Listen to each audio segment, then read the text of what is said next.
Hello students, आज हम लोग पढ़ने वाले हैं मैट्रिसेस, जो कि मैथ्स 1 का सेकेंड चैप्टर है। ओके। तो मैट्रिक्स है क्या बेसिकली? ये बहुत इम्पोर्टेंट टूल है साइंस के अंदर। अगर आप आगे पढ़ोगे, अगर आप इंजीनियरिंग वगैरह करोगे, आगे प्योर साइंस पढ़ोगे, तो आप देखोगे कि मैट्रिसेस बहुत यूज है कंप्यूटर साइंस में, और बहुत जगह पे मैट्रिसेस का बहुत यूज है। तो मैट्रिसेस बेसिकली अगर डिफाइन किया जाए तो they are arrangements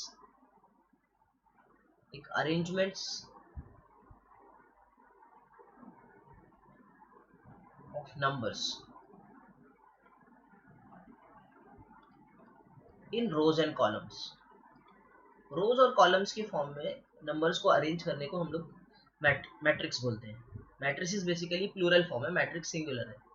for example, अगर मेरे पास एक मैट्रिक्स में लेता हूँ 1 3 -2 1 4 और 2 4 -1, ये एक मैट्रिक्स है।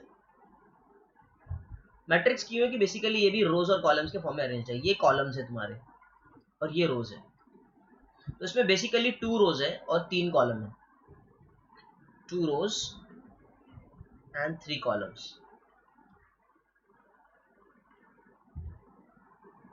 अब ये अरेंजमेंट को ही हम लोग मैट्रिक्स बोलते हैं। फॉर एग्जांपल, इसको मैं बोल देता हूँ मैट्रिक्स ए। तो इस मैट्रिक्स के अंदर कितने रोज और कितने कॉलम्स है? 2 rows एंड 2 columns है। सो सारे एलिमेंट्स को आप ऐसे भी रिप्रेजेंट कर सकते हैं। फॉर एग्जांपल, 1 की जगह 1 जो है बेसिकली वो A11 है। इस मैट्रिक्स का फर्स्ट रो फर्स्ट कॉलम का एलिमेंट, और ये first row second column, first row third column, second row first column, second row second column, second row third column. इस तरीके से भी हम लोग रिप्रेजेंट कर सकते हैं। इस तरीके से अगर कोई फॉर एग्जांपल बोले कि ये -1 कौन सा एलिमेंट है, तो हम लोग बोलेंगे इट इज A23। कोई बोले कि भाई ये 2 कौन सा एलिमेंट है, तो हम बोलेंगे A21। इनका नाम है बेसिकली। ये रोज और कॉलम पे नाम पड़ता है, कौन सी रो में प्रेजेंट है, कौन से कॉलम में प्रेजेंट है। इस मैट्रिक्स का, ये पूरी मैट्रिक्स जो इसमें 2 रो और 2 कॉलम है, तो उसको कहते हैं कि इसका ऑर्डर बेसिकली 2x3 है। मतलब अगर हमने लिखना है मैट्रिक्स को, फॉर एग्जाम्पल हमारी मैट्रिक्स ए है, तो हमने लिखना है कि मैट्रिक्स ए जो है ये 2x3 है। नंबर ऑफ रो पहले रहेगा, नंबर ऑफ कॉलम बाद में रहेगा। इस तरीके से हम लिख सकते हैं। ठीक है, this is for row and this is for column. Matrices के साथ में बेसिकली आप बहुत सारी चीजें कर सकते हो। उनको ऐड कर सकते हो, सब्ट्रैक्ट कर सकते हो, मल्टीप्लाई कर सकते हो। उनके अपने रूल्स हैं। ओके। और भी कुछ कर सकते हो, वो है एलिमेंट्री ट्रांसफॉर्मेशंस, और वो हमको पढ़ना है। फिलहाल हमारे लिए वो काम का है। ऐड वगैरह करना और सब्ट्रैक्ट करना मैं आपको सिखाऊंगा आने वाले लेक्चर्स के अंदर। पहले मैं आपको ये सिखा दूं कि एलिमेंट्री ट्रांसफॉर्मेशंस कैसे करते हैं।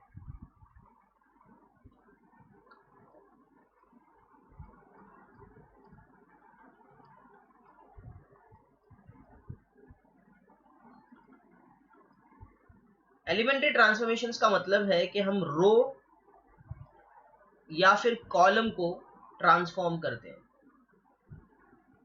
हम रो या तो कॉलम को ट्रांसफॉर्म करते हैं।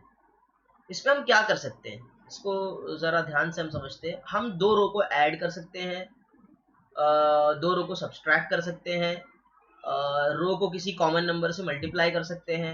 ये सारी चीजें 11th स्टैंडर्ड में आपने पढ़ी है। रोज को एक्सचेंज कर सकते हैं हम आपस में। सो हम लोग कुछ सम्स लेते हैं और ट्राई करते हैं कुछ सम्स करने का, तो हमें समझ में आ जाएगा कि ट्रांसफॉर्मेशंस कितने कितने तरीके से हम कर सकते हैं। हम स्टार्ट करते हैं बाय एक्सरसाइज 1।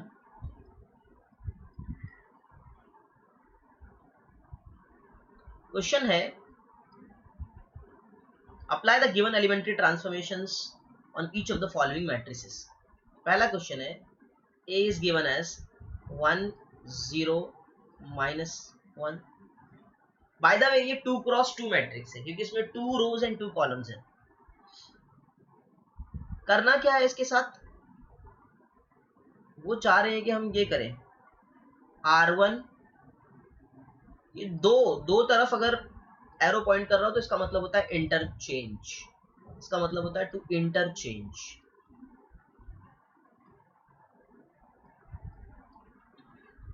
और हमें इंटरचेंज करना है बेसिकली। ये मैट्रिक्स ए जो है, इसके रोज और रोज को हमें इंटरचेंज करना है, फर्स्ट रो को सेकंड रो से। तो पहली बात हम ये पता करते हैं कि कौन सी फर्स्ट रो कौन सी सेकंड रो है। तो फर्स्ट रो कौन सी है, फर्स्ट रो बेसिकली ये है, सेकंड रो ये है। कॉलम्स ऐसे होते हैं, रोज ऐसी होती है, हमको इनको इंटरचेंज करना है, देखते हैं क्या मैट्रिक्स बनती है। आफ्टर डूइंग दिस ट्रांसफॉर्मेशन हमारी जो मैट्रिक्स बनेगी वो क्या हो जाएगी, अगर हम रोज को इंटरचेंज कर दें, -1 ऊपर 3 ऊपर, मतलब ये जो -1 3 ये वाला जो पार्ट है ये ऊपर चले जाएगा, ये जो पार्ट है ये ऊपर चले जाएगा, और ये जो पार्ट है ये नीचे आ जाएगा, ये वाली रो। सो हमें मिलेगा 1 0। तो इस तरीके से वी हैव इंटरचेंज, तो हमें एक न्यू मैट्रिक्स मिल रही है। ओके, इसी तरीके से हमको बोला है उसने कि बी के साथ में एलिमेंट्री ट्रांसफॉर्मेशन करो। बी दिया हुआ है 1 -1 3 2 5 4, और उसने कहा है कि आप करिए R1, देखो एक ही डायरेक्शन में एरो है, R1 - R2, इसको कहते हैं हम इंटरचेंज, इसको कहते हैं ट्रांसफॉर्मेशन, इसको कहते हैं ट्रांसफॉर्म्ड। मतलब हम R1 के जगह पे हम लिखेंगे R1 - R2। देखते हैं कैसे करेंगे इसको। सबसे पहले तो जो चीज ट्रांसफॉर्म हो रही है बस उसी को छोड़ दो, जो चीज ट्रांसफॉर्म नहीं हो रही उसको लिख दो। फॉर एग्जांपल R1 ट्रांसफॉर्म हो रहा है, सिर्फ ये R1 है हमारा और ये R2 है। R2 तो ट्रांसफॉर्म हो रहा नहीं है क्योंकि यहाँ पर R1 है सिर्फ। यहाँ पर वो चीजें जो ट्रांसफॉर्म होती है, इस जगह पे वो चीज प्रेजेंट होती है जो ट्रांसफॉर्म होती है। यहाँ सिर्फ R1 है तो R2 ट्रांसफॉर्म नहीं होगा, R2 को अपनी जगह पे बराबर लिख दो। R2 लिखने के बाद R1 के साथ क्या करना है, R1 - R2 करना है। R1 जो यहाँ पर आने वाला है, R1 - R2 करना है। तो अगर हमने R1 - R2 किया तो क्या मिलेगा, 1 - 2 किया तो -1 मिलेगा। और -1 मतलब एलिमेंट बाय एलिमेंट आपको सब्ट्रैक्ट करना है। 1 को 2 में से माइनस करना है, -1 को 5 में से माइनस करना है, 3 को 4 में से माइनस करना है। तो आपको क्या मिलेगा, -1 - 5 will give you -6, 3 - 4 will give you -1। इस तरीके से एलिमेंट्री ट्रांसफॉर्मेशन किया जाता है। ये चीज रो के साथ में और ये चीज कॉलम के साथ में भी आप कर सकते हैं। फॉर एग्जाम्पल्स लेते हैं कॉलम के।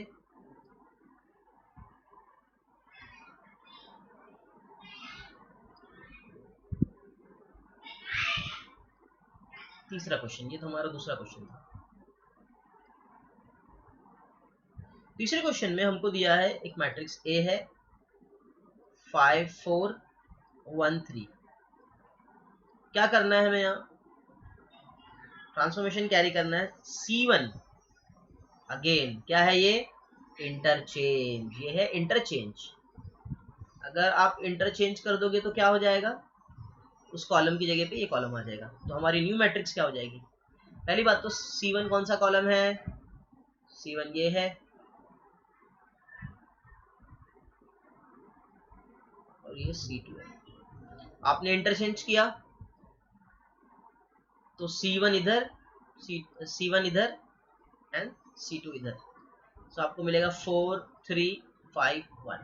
ये आपकी न्यू मैट्रिक्स हो गई इंटरचेंज के बाद। क्या इंटरचेंज करने से मैट्रिक्स चेंज होती है, यस मैट्रिक्स चेंज होती है। इक्वेशन जो मैट्रिक्स का है वो चेंज नहीं होता है, ये बहुत इंपॉर्टेंट है, ये बात बहुत इंपॉर्टेंट है। अक्सर लोगों को लगता है कि ट्रांसफॉर्मेशन करने से मैट्रिक्स चेंज नहीं होगी। बाय द वे क्लियर होना चाहिए बात कि ट्रांसफॉर्मेशन करने से मैट्रिक्स चेंज होती है। What remain same is the determinant, determinant नहीं चेंज होता, मैट्रिक्स चेंज होती रहती है। Okay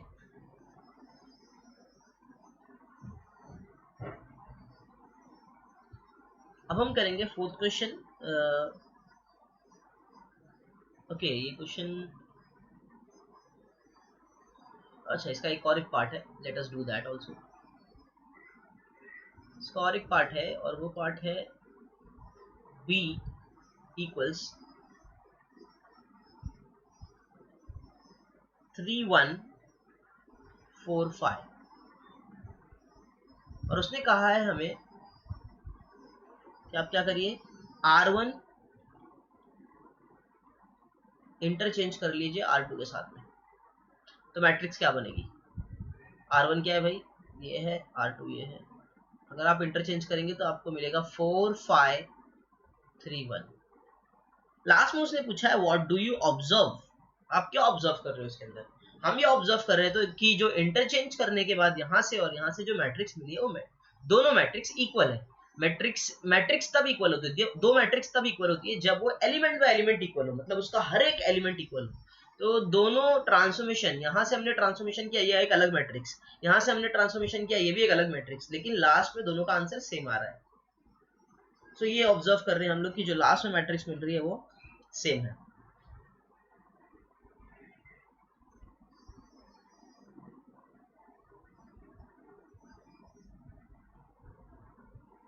Now let's move on to fourth question.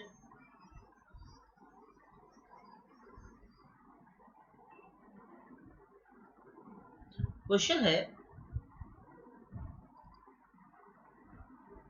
1 2 -1 0 1 3। करना क्या है, 2c2 करना है आपको, 2c2 करना है, 2c2 करना है।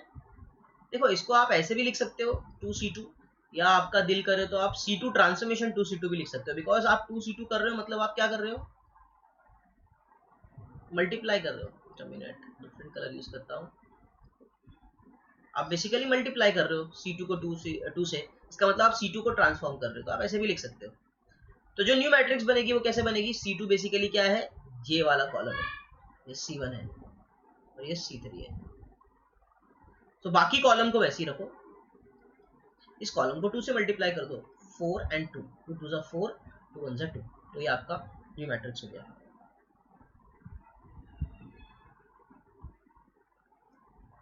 उसके बाद में एक और एक मैट्रिक्स दी हुई है B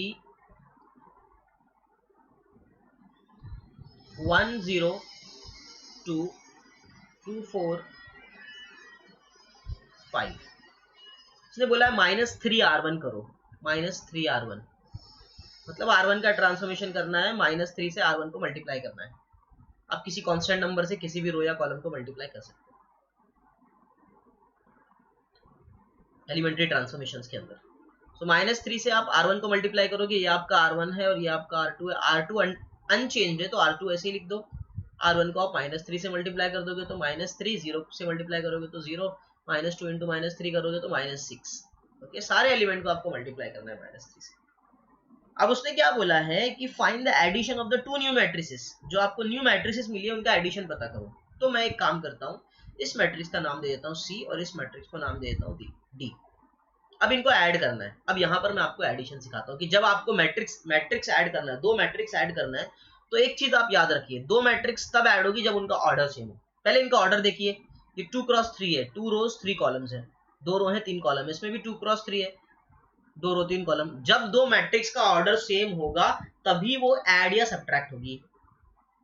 ऐड या सब्ट्रैक्ट करने के लिए कंडीशन है, मल्टीप्लीकेशन की कंडीशन अलग है, बट एडिशन और सब्सट्रैक्शन की कंडीशन ये है कि दोनों मैट्रिक्स का ऑर्डर सेम होना चाहिए। क्योंकि दोनों मैट्रिक्स का ऑर्डर सेम है, now we can add them. So C plus D will become 1 0 4 2 -1 3 plus -3 2 0 4 -6 5। अगर आप ऐड करोगे तो एडिशन करने के टाइम पे रूल क्या है ऐड करने का, ये तो समझा दिया कि ऐड कब कर सकते हो। अब रूल क्या है ऐड करने का, रूल ये है कि आप एलिमेंट बाय एलिमेंट ऐड करोगे, A11 को या C11 को D11 के साथ ऐड करोगे, C12 को D12 के साथ ऐड करोगे, एलिमेंट बाय एलिमेंट एडिशन होगा। तो एलिमेंट बाय एलिमेंट ऐड करोगे, फर्स्ट एलिमेंट को फर्स्ट एलिमेंट के साथ, सेकंड एलिमेंट को सेकंड एलिमेंट के साथ, तो आपको मिलेगा 1 -3, 1 -3 हो जाएगा -2, 4 + 0, ओके 4 + 0, तो आपको कितना मिलेगा 4, -1 + 6, ये -1 है और ये -6 सॉरी, तो आपको मिलेगा -7। इस तरीके से 0 + 2 will give you 2, 2 + 4 give you 6, 3 + 5 gives you 8। This is your matrix जो हमको ऐड करने पे मिल रही है।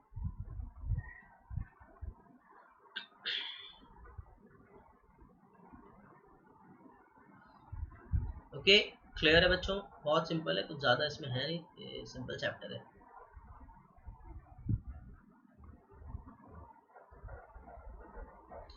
अब हम चलते हैं नेक्स्ट कंसेप्ट पे, नेक्स्ट सम पे, फिफ्थ वाला।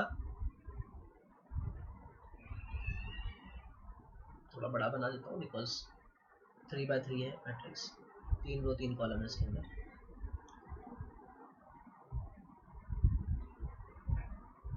One two 3 -1 1 3 3 0 1। करना क्या है, पहले आपको बोला है करने 3R3 एंड उसके बाद बोला एंड देन एक और एक ट्रांसफॉर्मेशन बोला है आपको C3 + 2C2, 2 ट्रांसफॉर्मेशन करने बोला है। तो ठीक है, स्टार्ट करते हैं हम। सबसे पहले हमें बोला है 3R3, तो हम R3 को ट्रांसफॉर्म करेंगे टू 3R3। तो मैट्रिक्स क्या हो जाएगा हमारा, देयरफॉर जो हमारा न्यू मैट्रिक्स है वो बन जाएगा। पहले तो हम R1 और R2 को सेम रखते हैं, R1 R2 को चेंज नहीं करेंगे। क्यों? क्योंकि हम R3 के साथ ट्रांसफॉर्मेशन कर रहे हैं। ये हमारा R1 है, ये हमारा R2 है, ये हमारा R3 है। 1 -1 3 2 1 0, ये अनचेंज्ड है। R3 को 3 से मल्टीप्लाई करेंगे तो 9 9 3 3 3 से मल्टीप्लाई हमको करना है, तो 9 9 और 3 से 1 से मल्टीप्लाई किया तो 3। उसके बाद हमको उसमें दूसरा ट्रांसफॉर्मेशन दिया है C3 + 2C2 करने बोला है। ओके, देखते हैं उसके बाद ट्रांसफॉर्म करते हैं फर्दर C3। बट ये ट्रांसफॉर्मेशन है किसका, C3 + 2C2, C2 को ट्रांसफॉर्म करना है या C3 को ट्रांसफॉर्म करना है, ये उसने दिया नहीं है। बट आपको समझ जाना चाहिए, जो चीज पहले आती है ना उसी को ट्रांसफॉर्म करना रहता है। तो आप C3 को ट्रांसफॉर्म करोगे बेसिकली। आप अगर C3 को ट्रांसफॉर्म करोगे तो कैसे करोगे, अभी क्या इसमें C1 C2 C3 है, ये C1 है, ये C2 है, ये C3 है। तो C1 और C2 को तो पहले वैसे ही लिख दोगे आप। अब C3 को ट्रांसफॉर्म ऐसे करना है कि C3 लेना है 2 टाइम्स C2 लेना है और ऐड करना है।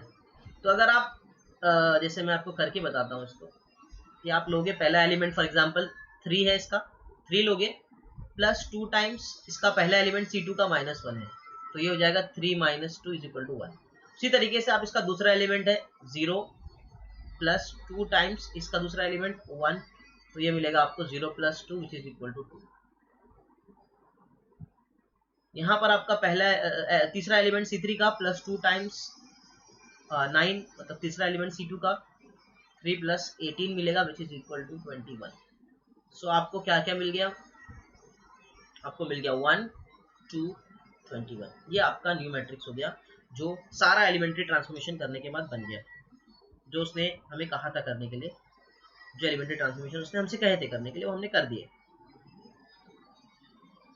अब हम देखते हैं कि हमारा जो क्वेश्चन नंबर 6 है, कुछ क्वेश्चन उसने वही लिया है, क्वेश्चन ए वही है, ए अलग नहीं है, ए वही है और उसी के साथ में हमको ट्रांसफॉर्म करने बोला है उसने, ऑर्डर चेंज करके। देखते हैं करके, साइड में ही करके देखते हैं हम थोड़ा।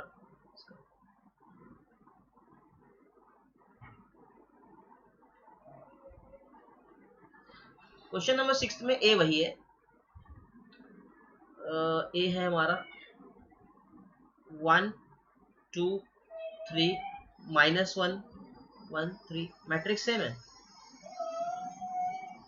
और ट्रांसफॉर्म करने बोला है। पहले उसने C3 + 2C2 करने बोला है एंड देन 3R3 करने बोला है। करते हैं, फिर लास्ट में हम कंपेयर करेंगे कि क्या देखने मिल रहा है।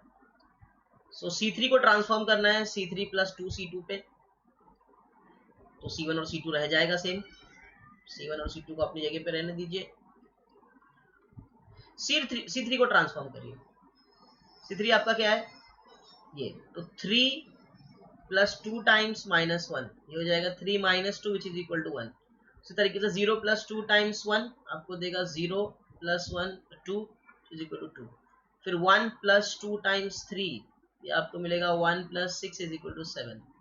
तो आपको वैल्यूज आ गई 1 2 7। इसके बाद आप क्या करोगे, 3R3 करोगे, 3R3, तो आपका ट्रांसफॉर्मेशन अभी होगा 3R3, तो R3 transform to 3R3। Transformation सिर्फ R3 के साथ होगा, ये याद रखिए। ओके ठीक है, मैं यहाँ पर एक चीज गलत लिखा मैंने कि इसको ए नहीं लिख सकते। अगर कोई टीचर आपको बताता है यहाँ पर तो गलत है, क्योंकि ट्रांसफॉर्मेशन करने के बाद मैट्रिक्स वो नहीं रह जाती, मैट्रिक्स चेंज हो जाती है। आपको ये चीज बता दूं,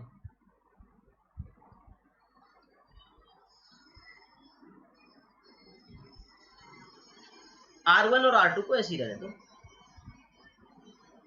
R3 से मल्टीप्लाई कर दो उसको, 9 9 21। ओके, इसको आपने R3 को मल्टीप्लाई किया है, ये R3 आपका, ये R2 है।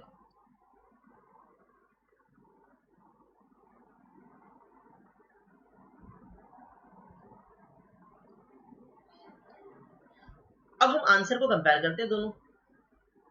यहाँ देखिए क्या मिला था, 129 पहले रो में, पहले कॉलम में। यहाँ देखिए 129, यहाँ है -1 19, यहाँ है -1 19, यहाँ है 1 2 21, यहाँ पर है 1 2 21। इसका मतलब ये दोनों मैट्रिक्स सेम है, ये मैट्रिक्स और ये मैट्रिक्स सेम है, दे आर इक्वल। सो यहाँ से मैं आपको कंक्लूड करता हूँ एक बात, उसने भी मुझसे पूछा है, उसने पूछा है कि what do you conclude from example 5 and 6। What do you conclude from example 5 and 6? Example 5 and 6 दोनों भी देखो आप, क्वेश्चन सेम है आपका, ए आपका यहाँ पर और ए आपका यहाँ पर सेम है। और आपने क्या किया है, पहले 3R3 किया है, बाद में C3 + 2C2 किया है। यहाँ पर आपने पहले C3 + 2C2 किया है, बाद में 3R3 किया है। ऑर्डर ट्रांसफॉर्मेशन का कैसा भी हो, पहले आप ये करो बाद में वो करो, चाहे पहले वो करो चाहे ये करो, आपको आंसर वही मिलेगा। ट्रांसफॉर्म करने के बाद जो मैट्रिक्स मिलेगी आपको सेम मिलेगी। ओके, ऑर्डर कैसा भी हो ट्रांसफॉर्मेशन का। अगर आपने 4-5 ट्रांसफॉर्मेशन करना है, फॉर एग्जांपल 5 ट्रांसफॉर्मेशन करना है और 5 बार ट्रांसफॉर्म करने में जो ऑर्डर है वो आगे पीछे कर रहे हो, पहले आप ये कर रहे हो, फिर वो कर रहे हो, फिर ये कर रहे हो, फिर वो कर रहे हो, ऑर्डर अगर आगे पीछे पीछे करोगे तो कोई प्रॉब्लम नहीं, आपका जो आंसर है वो सेम आएगा। ये मुझे कंक्लूड करना था यहाँ से। तो ये चीज क्लियर होना चाहिए आपको कि ऑर्डर चेंज करने से कोई फर्क नहीं पड़ेगा। ओके,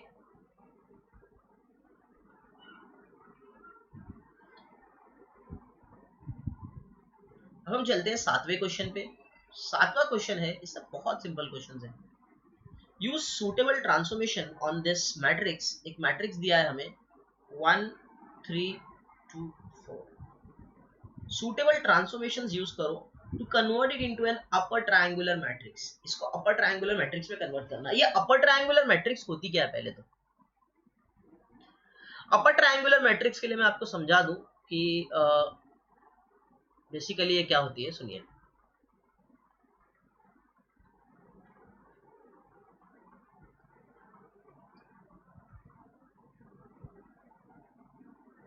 मैं 3x3 मैट्रिक्स बनाता हूँ, 1 3 2 5 6 4 0 0 0। ये एक 3x3 मैट्रिक्स है, 3 रोज और 3 कॉलम है। अगर आप इसको ध्यान से देखो तो इसमें एक ट्राइंगल बन रहा है और ट्राइंगल नीचे बन रहा है, मींस ऊपर नहीं बन रहा है। ऊपर मतलब कैसे, समझा देता हूँ वो भी। यही अगर नंबर ऐसे होते 1 3 2 5 6 1 और 0 ऐसे होते, तो ये ट्राइंगल ऊपर बन रहा है, नीचे नहीं। तो इसको हम कहते हैं लोअर ट्राइंगुलर मैट्रिक्स। आपने पढ़े होंगे 11th स्टैंडर्ड में। और इसको कहते हैं हम लोग अपर ट्राइंगुलर।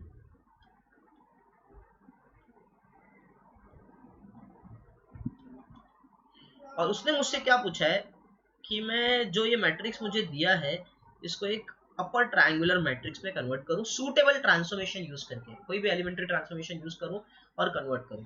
मतलब बेसिकली अगर 2x2 के लिए बात करूं ना, तो 2x2 के लिए डायगोनल एलिमेंट और उसके ऊपर वाले एलिमेंट आपको रिटेन रखने हैं, बाकी 0 बना देना है। तो यहाँ पर तो अगर डायगोनल एलिमेंट आप देखोगे 2x2 के लिए क्या होगा, 2x2 के लिए अगर फॉर एग्जाम्पल अगर ये डायगोनल एलिमेंट है और ये उसके ऊपर वाला एलिमेंट और ये तो 2x2 में तो एक ही 0 बनाना रहेगा आपको, तो आपका काम हो जाएगा। अगर आपने एक ही 0 बना दिया तो आपका काम हो गया। फॉर एग्जांपल ये ए है, ये बी है, ये सी है और ये 0 बना दिया तो आपका अपर ट्रायंगुलर मैट्रिक्स बन गया। तो आपने करना क्या है, सिर्फ आपने ये जो 3 जहां पर है ना वहां पर एक 0 ला देना है, और बहुत सिंपल है, वो कुछ भी नहीं है। देखो कैसे हम क्या करेंगे, R2 का ये R2 है, R2 चेंज करेंगे, R1 को रहने देंगे। तो R2 को चेंज करेंगे सच दैट कि R2 को लेंगे 3R1 करेंगे और माइनस कर देंगे। R2 में से 3R1 को माइनस करेंगे। ऐसा क्यों किया अभी समझ में आ जाएगा। अब R1 को वैसे ही रहने दो, बिकॉज R1 को आप कुछ नहीं कर रहे हो। अब देखो आपके पास यहाँ 3 है, अगर आपने 3 में से 3 माइनस किया तो आपको 0 मिल जाएगा। तो यहाँ पर 1 है, यहाँ पर 3 है, यहाँ पर 1, यहाँ पर 3 है। तो आप क्या करो, 3 माइनस 3 टाइम्स 1 कर दो, 3 टाइम्स 1 करो, 3 मतलब R2 है आपका, और ये 3 तो आप ला रहे हो, R1 कहाँ पर है, R1 में है, तो आप क्या करोगे 3 R2 माइनस 3 R1, तो आपको यहाँ 0 मिल जाएगा। व्हाट अबाउट दिस, इसका क्या आंसर आएगा, तो इसका आंसर आएगा 4 माइनस 3 इंटू 2। 4 माइनस 3 इंटू 2 क्या देगा आपको, 4 minus 6 which is equal to -2, तो आपका आंसर है -2 आएगा। ये हो गया आपका अपर ट्रायंगुलर मैट्रिक्स।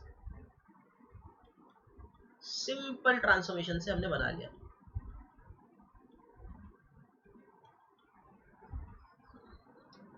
ठीक है, क्लियर है बच्चों, काफी सिंपल है, कुछ इसमें डिफिकल्ट नहीं है। एक और सम करते हैं हम लोग, 8वां सम करेंगे। 8वें सम में हमको दिया है 1 -1 2 3। हमें क्या करना है, इसे हमें कन्वर्ट करना है इसे into a identity matrix by suitable row transformation. इससे पहले उसने ट्रांसफॉर्मेशन बोला नहीं था कि क्या करना है, कॉलम या रो, मैंने तो रो किया, लेकिन यहां पर उसने बोल दिया है कि आपको रो ट्रांसफॉर्मेशन ही करना है। ओके, इसको आइडेंटिटी मैट्रिक्स में कन्वर्ट करना है। आइडेंटिटी मैट्रिक्स क्या होती है वो भी मैं समझा देता हूँ। आइडेंटिटी मैट्रिक्स ये होती है कि जिसके अंदर आपके पास डायगोनल एलिमेंट्स 1 होते हैं और नॉन डायगोनल जितने भी है ना वो सब 0। इसको कहते हैं हम लोग आइडेंटिटी मैट्रिक्स।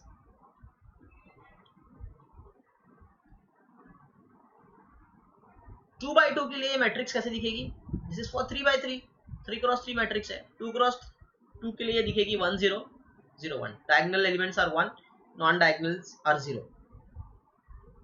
तो मुझे करना क्या है बेसिकली, इसको जो 2 है यहाँ पर इसको 0 बनाना है और ये -1 को 0 बनाना है।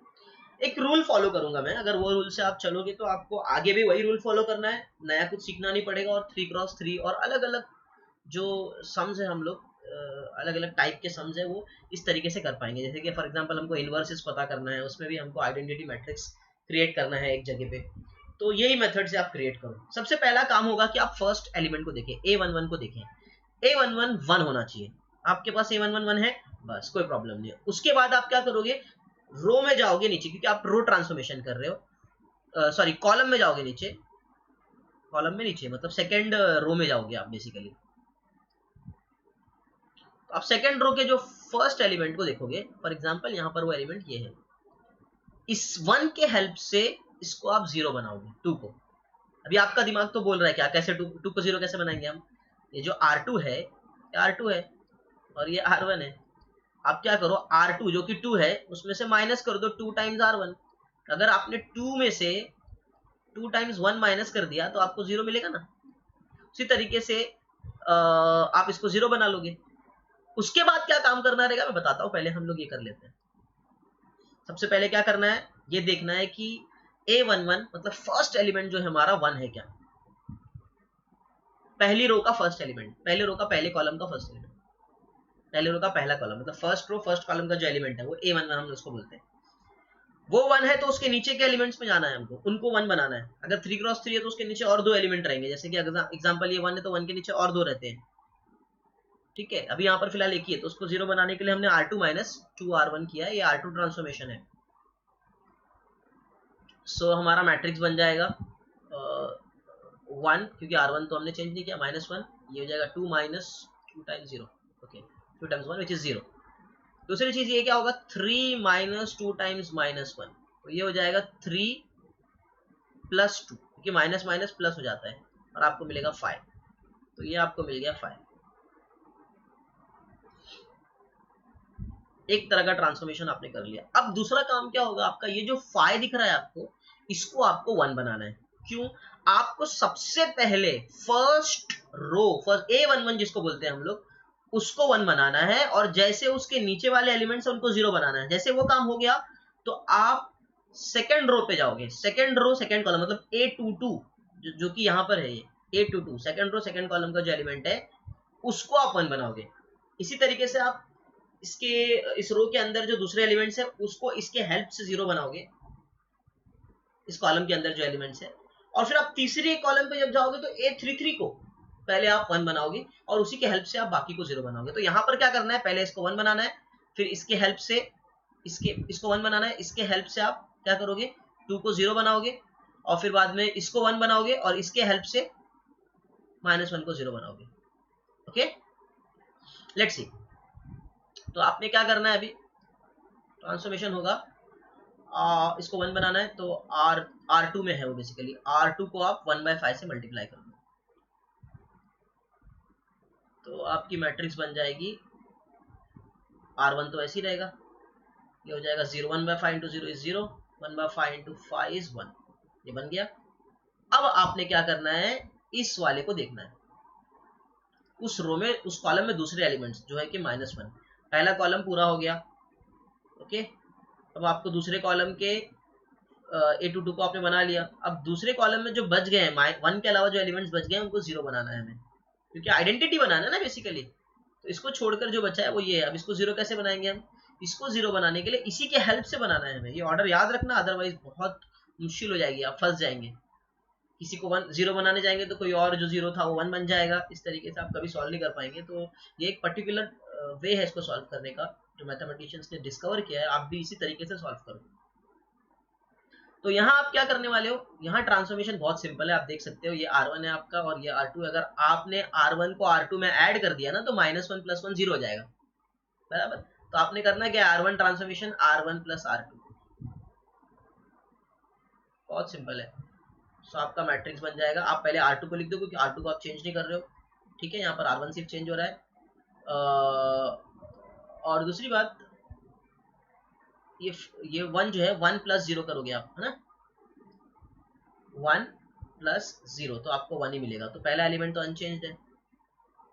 दूसरा -1 + 1, -1 R1 का एक एलिमेंट और R2 का एक एलिमेंट, आपको 0 मिल रहा है, इसका मतलब ये आपका आंसर 0 है। सो आपने आइडेंटिटी मैट्रिक्स बना ली, ये 2 × 2 आइडेंटिटी मैट्रिक्स है।